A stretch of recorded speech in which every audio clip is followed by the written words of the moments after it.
أما بعد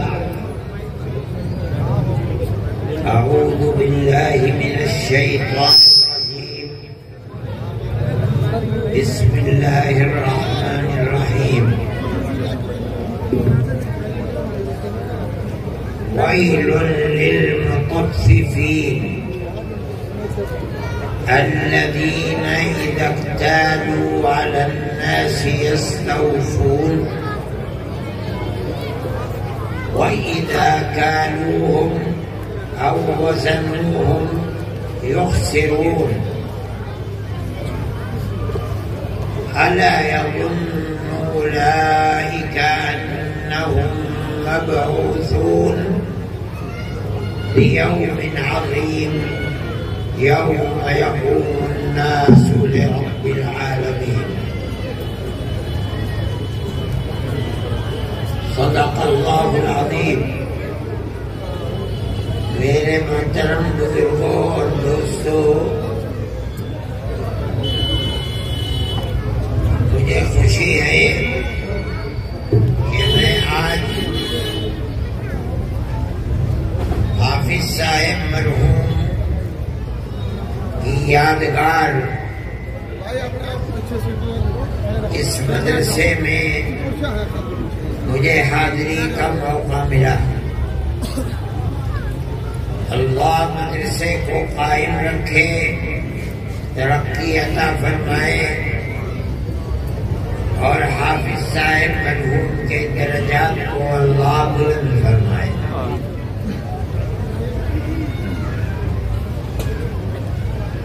میں نے قرآن شریف کی چند آیتیں پڑھی ہیں، آخری سپارے کی آیتیں ہیں۔ اللہ تعالی فرماتا ہے وَيْلٌ لِلْمُطَفِّفِينَ، تطفیف کا پاپ کرنے والوں کے لیے بڑی بربادی ہے۔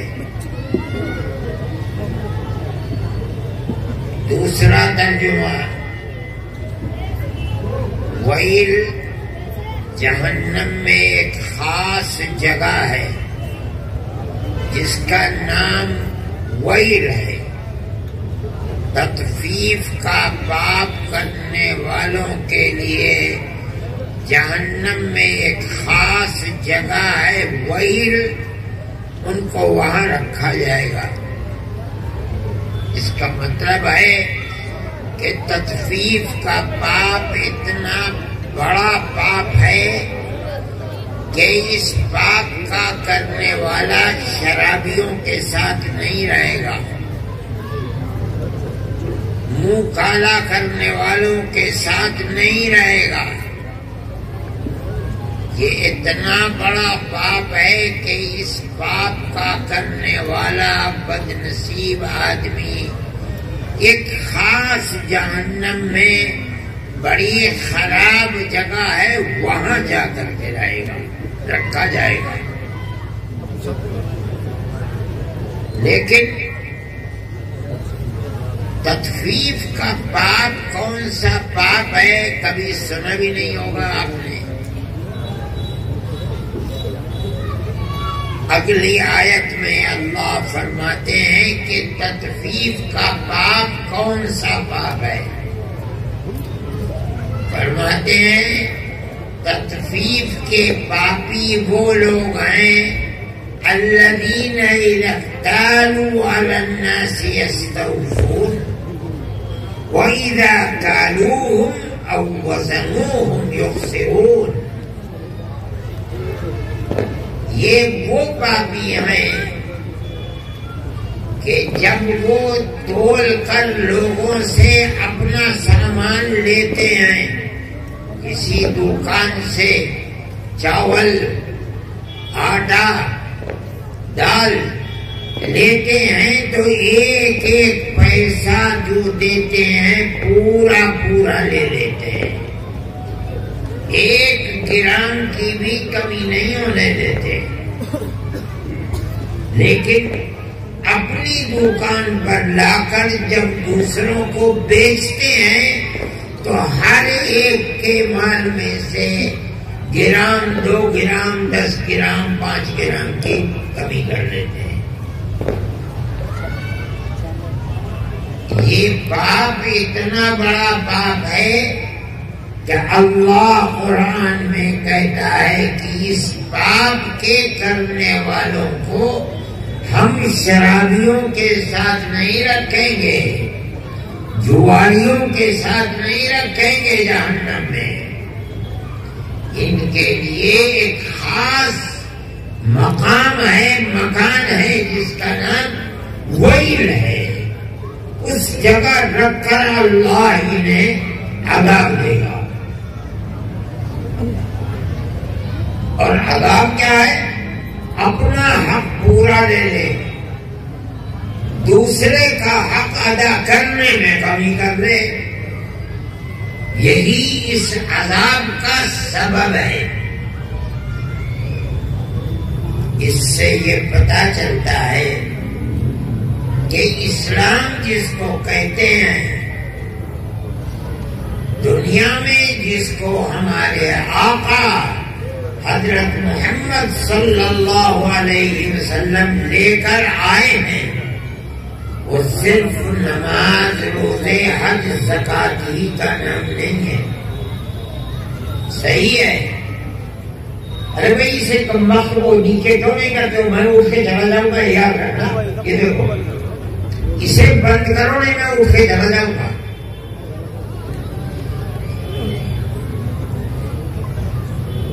اسلام جس مذہب کا نام ہے، اس مذہب کے اندر جس طرح روزہ، نماز، حج، زکات ضروری ہے، اسی طرح ویوہار، رہن سہن آپس میں، مال لینا اور مال کا دینا، خریدنا اور بیچنا، اس کی بھی اتنی اہمیت ہے کہ چاہے ہر سال حج کرتا ہو، تہجد پڑھتا ہو، زکات دیتا ہو، سب کچھ کرتا ہو، لیکن اگر اپنا حق پورا لے کر دوسرے کے حق میں کٹوتی کرتا ہے تو قرآن کہتا ہے کہ اس کے لیے ویل ہے. جہنم کی وہ خاص جگہ ہے جہاں رکھ کر اس کو عذاب دیا جائے گا. اس پر غور کرو. دوسرے کے حق میں کمی کرنا، اس کا مطلب ہے کہ اپنا مال تو پورا لے لیا، دوسرے کے مال میں کمی. مان لو ایک دکان آدمی کی 50 سال تک رہی اور روزانہ اس کی دکان پر 100 آدمی خریدنے آتے تھے، اور 50 سال تک روزانہ 100 آدمیوں کے حق میں یہ کمی کرتا تھا، 5 گرام 10 گرام 2 گرام کی. کل قیامت کے دن کتنے ہزار آدمی ہوں گے جو اللہ کے دربار میں جا کر کہیں گے اے اللہ ہمارا حق دلوا. خدا کی عدالت میں تو من یعمل مثقال ذرة خیرا یرہ ومن یعمل مثقال ذرة شرا یرہ. اگر ایک رائی کے دانے کے برابر اچھا کام کیا ہے جسے اللہ پسند کرتا تھا، وہ سامنے آ جائے گا. اور قرآن کہتا ہے اگر ایک رائی کے دانے کے برابر بھی برا کیا ہے وہ بھی سامنے آ جائے گا. اب اللہ تعالی کے دربار میں یہ لاکھوں آدمی اس کا گریبان پکڑ کر لے کے جائیں گے اے اللہ ہمارا حق دلا. اللہ کے نبی فرماتے ہیں کہ اللہ کے سامنے کھڑا ہوگا، اللہ فرمائیں گے عد الامانہ، ان کا حق دے۔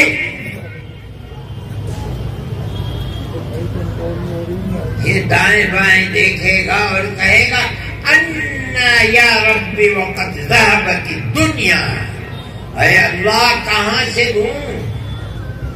میں نے آٹا لیا تھا تو آٹا دال لی تھی، اس سے اس کا حق مارا تھا دال میں تو دال، شکر میں مارا تھا تو شکر۔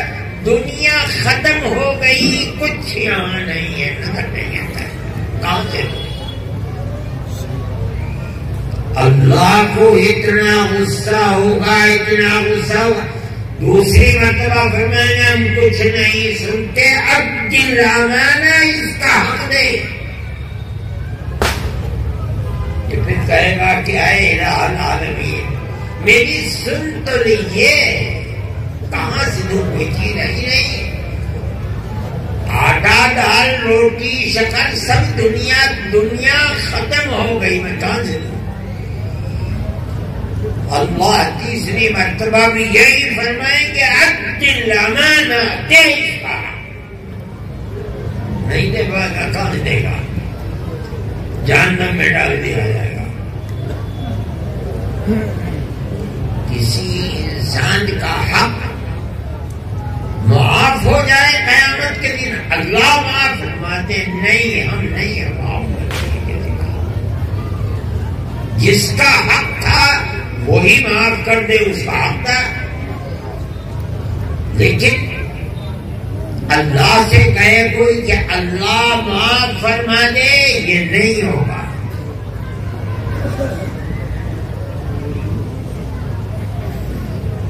حدیث میں نبی کریم علیہ الصلوۃ والسلام فرماتے، صحابہ سے پوچھا فقیر کون ہے؟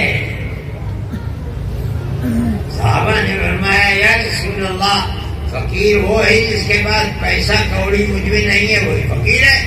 فرمایا نہیں، میری امت میں در حقیقت فقیر وہ ہوگا قیامت کے دن جو نمازیں بھی لے کے آیا، حج بھی لے کے آیا دنیا سے، زکوٰۃ اور صدقات بھی لے کے آیا، روزے بھی لے کے آیا، لیکن اس کا حق چھینا تھا، اس کی زمین چھینی تھی، اس کا دل دکھایا تھا، اسے قتل کیا تھا، اس کا مال لیا تھا۔ ایک خلق خدا آئے گی پیچھے پیچھے، اے اللہ ہمارا حق دلا، اس کے مال میں حق دلا ہمارا۔ کسی کو اس کے نماز میں سے اس کا حق دے دیا جائے گا، اس کے روزوں میں سے حق دے دیا جائے گا، اس کے صدقے میں سے حق دے دیا جائے گا، حج میں سے حق دے دیا جائے گا۔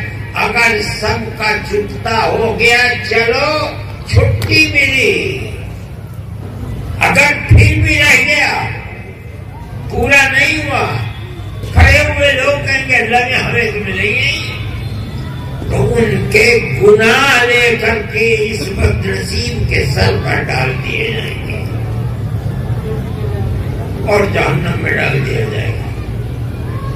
یہ ہے مال، اس کا قصور کیا ہے؟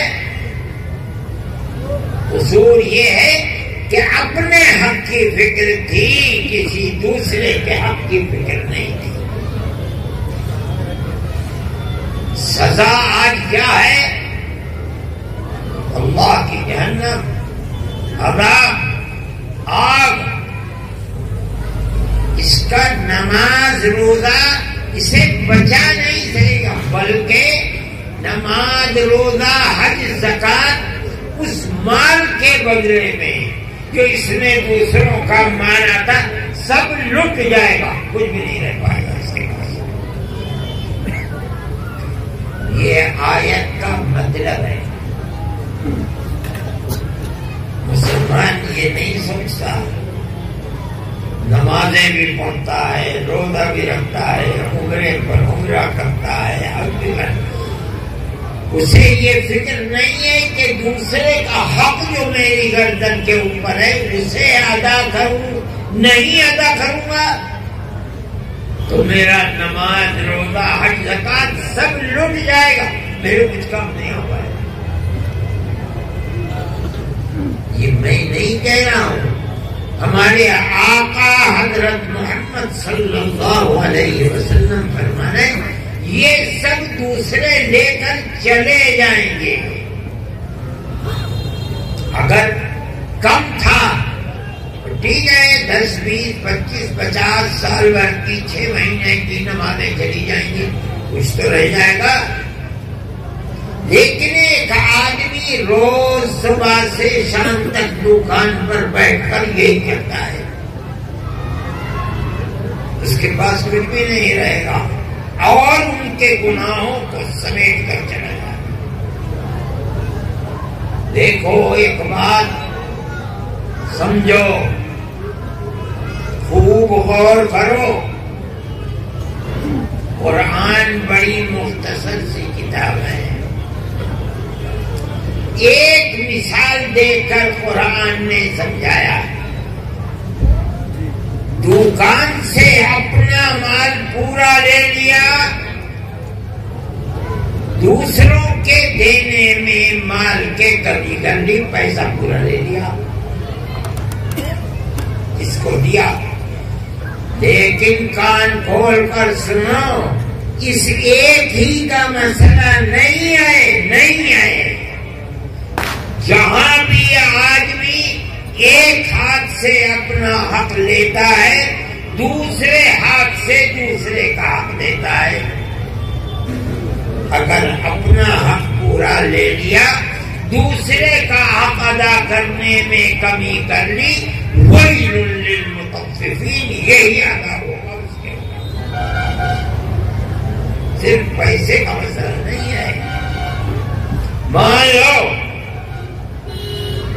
جوان اولاد نے اپنی ماں اور باپ سے اپنا حق پورا لے لیا، ماں نے اپنی چھاتی سے دودھ پلا کر اسے کھا دیا، باپ نے اپنی ساری زندگی کی کمائی خرچ کر کے جوان کر دیا، جوان ہو گیا، ماں باپ کا حق ادا نہیں کر رہا ہے، اس کو وَيْلٌ لِّلْمُطَفِّفِينَ تطفیف کا باب ہے۔ کل قیامت کے دن وہی میں رہ کر کے جہنم میں عذاب ڈھونڈے گا۔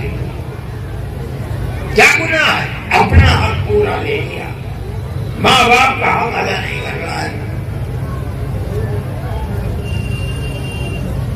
کان کھول کر سنو، قرآن کہہ رہا ہے، میں نہیں کہہ رہا ہوں۔ جس مالک کا تو ملازم ہے، ہر مہینے میں تنخواہ لیتا ہے، مہینے کے آخری تاریخ کو اپنا پورا تنخواہ ایک پیسہ بھی نہیں چھوڑتا پورا لے لیا، اس تنخواہ کے بدلے میں جو تو مالک کا کام کرتا ہے اس میں کمی کر لی، وہی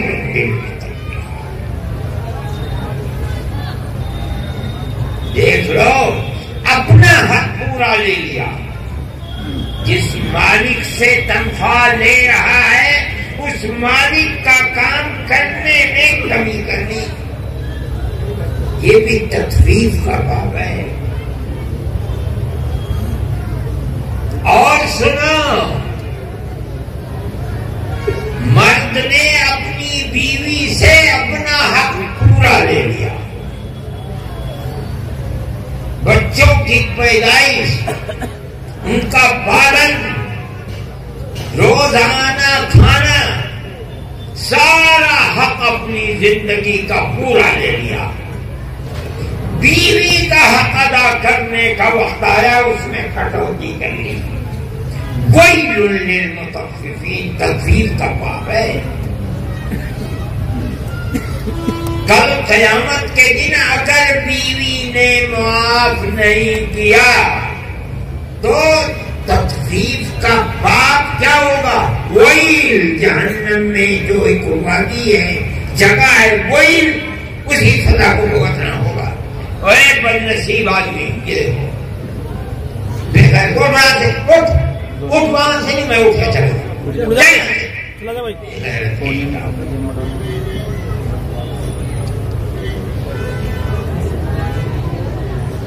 یہ ہے اس کے معنی۔ یہ سمجھو اسلام صرف روزہ نماز کا، حج زکات کا نام نہیں ہے، یہ قرآن کہہ رہا ہے۔ صحیح ہے، نماز بہت بڑی عبادت ہے، حج بہت بڑی عبادت ہے، روزے اور زکات اور صدقات کا بڑا مقام، لیکن کوئی یہ سمجھے کہ اسلام اسی کا نام ہے، نہیں نہیں نہیں۔ اس پر غور کرو۔ آدمی کو کوشش کرنی چاہیے کہ موت اس طرح آئے کہ جاتے ہوئے کسی کا حق گردن پر نہ رہے۔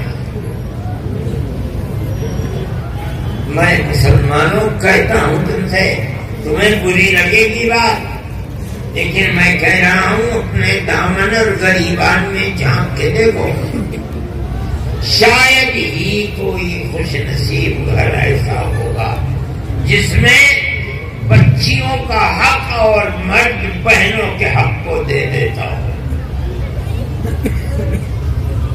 بھائی مل کر اپنا حق خود بانٹ لیتے ہیں، باپ بھی ایسے جاہل ہوتے ہیں، شادی بیاہ کر دیا، حق ادا کر دیا۔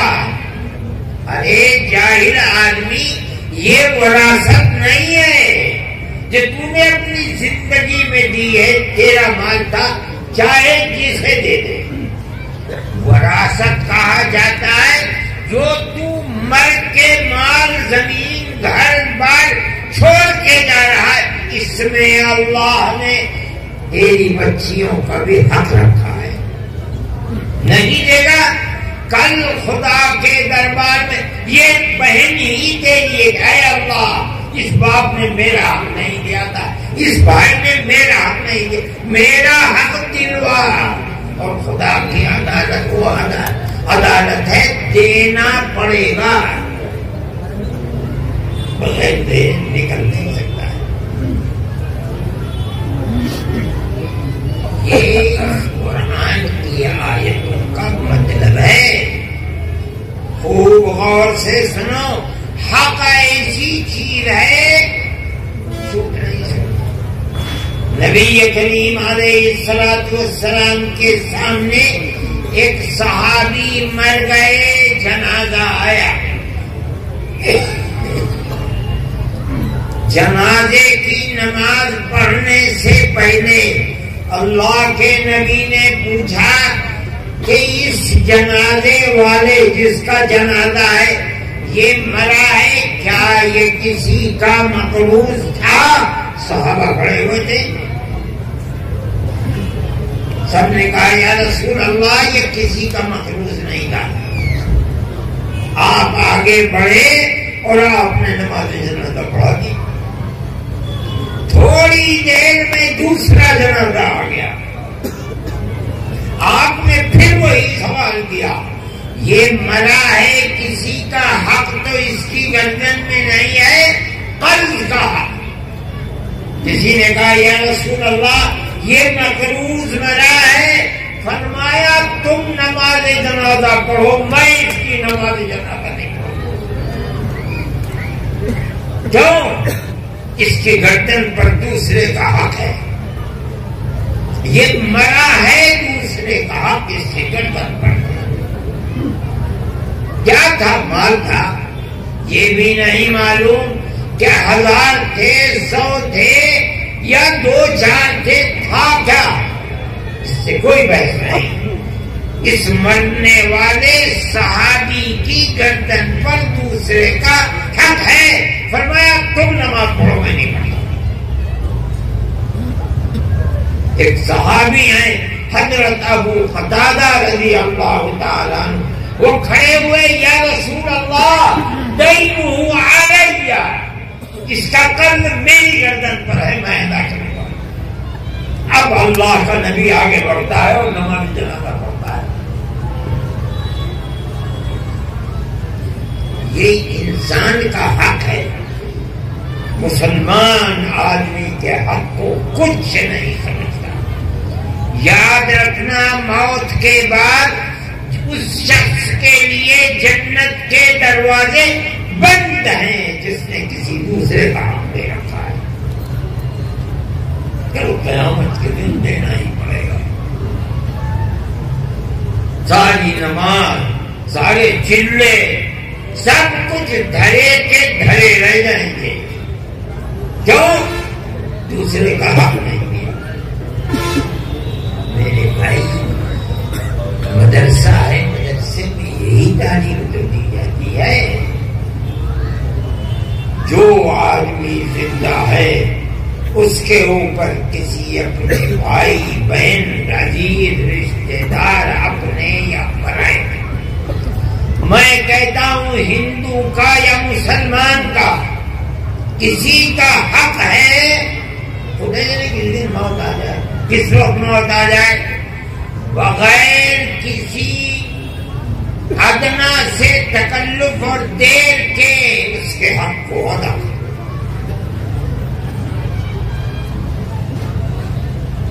اگر موت آ گئی اور حق ادا نہیں ہوا، دو ہی طرح، یا تو دے دو موت سے پہلے، یا پیر پکڑ کر ہاتھ جوڑ کر معاف کرا۔ بہن ہے، بیٹی ہے، دیا نہیں ہے، یا تو دنیا میں حق دے دو، اور اگر نہیں ہے دینے کو تو پیر پکڑ کر ہاتھ جوڑ کر معاف کرا۔ جس کا حق تھا اگر دنیا میں اس نے معاف کر دیا، اللہ کے یہاں کوئی پکڑ نہیں۔ جس کا حق تھا اس نے معاف کر دیا، اللہ کے یہاں کیوں پڑھو گے؟ اگر موت آ گئی، نہ معاف کرایا اور نہ دیا، تو کرو قیامت کے دن دینا ہی پڑے گا۔ اللہ فرماتا ہے دنیا میں کسی دوسرے کا حق ہڑپ کرنے والا، مارنے والا کیا بھول گیا؟ الا یظن اولئک انہم مبعوثون لیوم عظیم، کیا دوسرے کا حق مارنے والے بھول گئے کہ دوبارہ زندہ کر کے قیامت کے دن، بہت بڑا دن جس میں ساری جہان اللہ رب العزت والجلال کے سامنے کھڑے ہو کر حساب دیں گے، کیا اس دن کو بھول گیا؟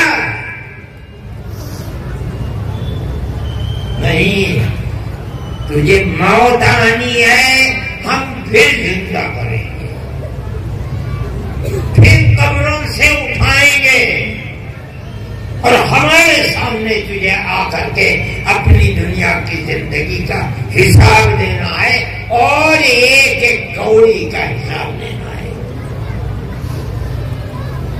میرے بھائی، مسلمان بڑا بے خبر ہے، یہ سمجھتا ہی نہیں کہ میری موت بھی آئے گی، مجھے کل اللہ کے دربار میں حساب بھی دینا ہے۔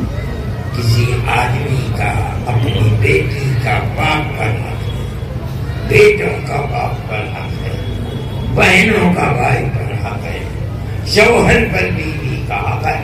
جس کسی کا حق ہے دنیا میں موت سے پہلے حق کو ادا کرتے چلو، آخرت کی منزل آسان ہو جائے گی۔ اگر نہیں تو تنہا نماز روزے ہی کو دین سمجھنا یہ بڑی نادانی کی بات ہے۔ صحیح ہے، نماز کا مرتبہ ایمان کے بعد سب سے بڑا مرتبہ ہے۔ حج کا مرتبہ مغفرت کے لیے اگر قبول ہو جائے تو گناہوں سے پاک ہو جاتا ہے، لیکن کسی انسان کا حق معاف نہیں ہوتا. مجھے خوشی ہے کہ مجھے آپ حضرات کے پاس حاضری کا موقع ملا. میں خود اس لائق نہیں ہوں کہ چل سکوں پھر سکوں، لیکن حضرت حافظ صاحب مرحوم کے مدرسے کا جلسہ تھا، میں نے منع بھی کیا ان حضرات سے، مگر ان کا اصرار بڑھا، میں آ گیا.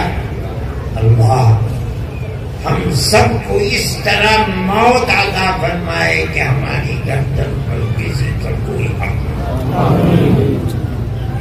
ہماری دنیا کو بھی اللہ آباد فرمائے، ہماری آخرت کو بھی آباد فرمائے، اور اللہ تعالی ہمیں قول ثابت قرآن کے اندر یعنی کلمہ لا الہ الا اللہ محمد رسول اللہ پر مضبوط جمع دے، اس دنیا میں بھی اور آخرت میں بھی، اور ہمیں نبی کریم علیہ السلام کی سنت اور طریقے پر